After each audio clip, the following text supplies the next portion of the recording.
আল্লাহ রাব্বুল আলামিন এত সুন্দর করে পিতামাতাকে আল্লাহর ইবাদতের পরে নিয়ে আসছেন, এতটুকু কাছে নিয়ে আসছেন। আল্লাহ আদেশ দিলেন, আগে আমার কথা শুনো, পরবর্তীতে তোমার পিতামাতার আনুগত্য করো, পিতামাতার কথা শুনো, খেদমত করো। সুবহানাল্লাহ।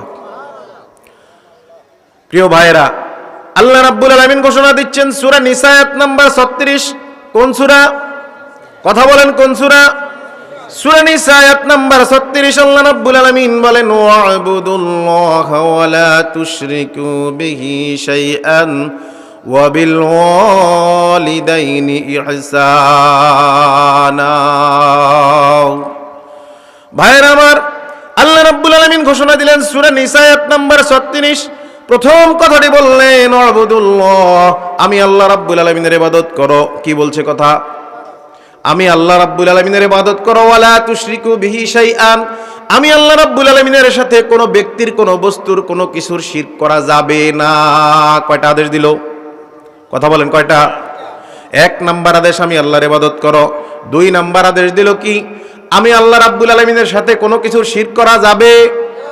তিন নাম্বার কথা আল্লাহ রাব্বুল আলামিন বললেন, ওয়াবিল ওয়ালিদাইনি ইহসানা, তোমার পিতা মাতার সাথে তুমি উত্তম আচরণ করো।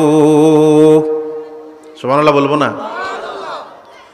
আল্লাহর ইবাদতের পরে আল্লাহ রাব্বুল আলামিন পিতামাতার খেদমত করার জন্য নির্দেশ দিলেন। আজকে আমরা পিতামাতার সাথে তর্ক করি, পিতামাতার সাথে ঝগড়া করি। জন্ম দিছেন তো কর্ম দেন নাই, আছে না এমন সন্তান নাকি নাই?